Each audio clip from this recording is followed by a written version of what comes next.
নমস্কার বন্ধুরা, তোমরা সকলে কে কেমন আছো? আশা করি ভালো আছো। তোমাদের আশীর্বাদে আমি কি বলবো, ভালোও নেই আর ভালো আছিও বলতে পারছি না। তোমরা তো জানো, আগের ভিডিওটা তো পেয়েছো আপডেটটা, আমার ভাই কতটা অসুস্থ। তো আজকে সকালবেলা একটু যেন মনের শান্তি এসছে, বলছে একটু ঘাড় লাগছে, একটু তাকিয়ে একটু চোখের জল ফেলছে, একটু হয়তো অনুভূতিটা সেন্সটা এসেছে মনে হচ্ছে। তো এখন ওই যে মেরুদণ্ডের যে রসটা টেস্ট করেছিলাম, এখন যে ভাইরাস জ্বর বেরিয়েছে না আগের বছর থেকে 2024 সাল থেকে, একটা ভাইরাস টাইপের ওই জ্বরের মধ্যে, তো ওইটাই ধরা পড়েছে, তার ট্রিটমেন্ট চলছে। ভোলানাথের আশীর্বাদ আর তোমাদের প্রার্থনা, তোমরা যদি প্রার্থনা করো নিশ্চয়ই আমার ভাই সুস্থ হয়ে যাবে, আমার একটা মাত্র ভাই। তোমরা সকলে প্রার্থনা করো। তো এখন আমি আমার বাড়ির কাজকর্ম করছি, কয়েকদিন তো বাড়ি কোনো কাজকর্ম হয়নি, 7-8 দিন বাড়িতে ছিলাম না।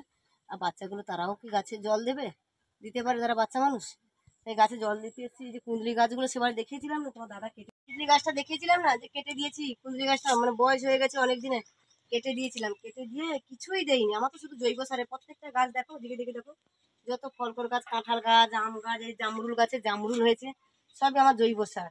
এই মাঠ থেকে গোবর গুঁড়িয়ে আনি, ষাঁড়ের গোবর আর ভাতের ফ্যান, তানু বলি আমরা, তানু, সবজি খোসা, ডিমের খোসা, এইগুলোকে একসঙ্গে পচাতে দিই।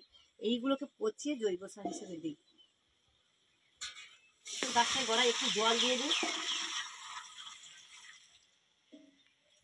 চলো, আজকে তো একাদশী, মনে ছিল না, সকাল থেকে বড়শি ধরে একটা মাছ ধরেছিলাম, আবার ছেড়ে দিয়েছি।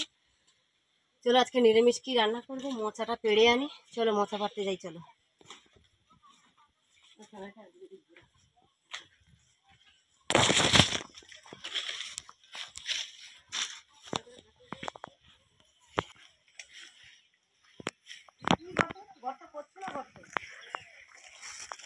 গর্ত আছে ওখানে।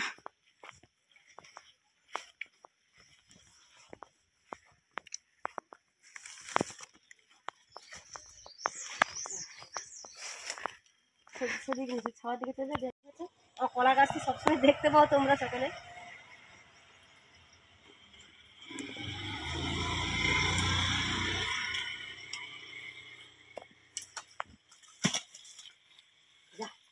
কাটাও হয়ে গেল, আমার আকর্ষিটাও ভেঙে গেছে, দেখো কেমন হয়ে গেছে। আজকে একাদশী, কি রান্না করবো বলো তো? আঠাটা পুরো আমার গায়ের উপরে পড়ে গেছে। গুলো হলে না আমার বাপের বাড়িতে পাঠাতাম। এই যে মোচা এখনো দেখছো আমার সিম গাছে সিম হচ্ছে, এই দেখো, ক্যামেরাটা ঘোরা। প্লিজ বন্ধুরা, আমার ভিডিওগুলোকে কেউ স্কিপ করবে না, পুরো ভিডিওটাকে দেখবে, বুঝলে? পুরো ভিডিওটাকে দেখবে, আমার ভিডিওগুলো কেউ স্কিপ করবে না। পুরো আমার মুখটা দেখো, ঘামে ঘাম হয়ে গেছে, এত রোদ গরম, ঘামাচ্ছেও প্রচুর। আমার ভাই থাকলে বাড়িতে মোচাটা পাঠিয়ে দিতাম, তো মোচাটা পাঠাবো, আমার মা থাকবে। আমার ভাই না মোচা খেতে খুবই ভালোবাসে, তার জন্য মোচা, পাকা পেঁপে, কাঁচা পেঁপে, সিম, যখন যেমন পারি তার জন্য পাঠাই। আমার ভাইটা খেতে খুবই ভালোবাসে। নমস্কার, আজকের মতো ভিডিওটা রাখছি। আমার ভিডিওটাকে প্লিজ দেখো, সাবস্ক্রাইব করো, লাইক করো, কমেন্ট করো, শেয়ার করো, আমার পাশে থাকো। তোমরা সকলে আমার ভাইয়ের জন্য প্রার্থনা করো, তোমাদের কাছে এইটুকুনি অনুরোধ। আর আমার ভিডিওটাকে প্লিজ স্কিপ করে দিতে হবে, পুরো ভিডিওটা একটু দেখো টাইম দিয়ে। রাখছি বন্ধুরা, টাটা।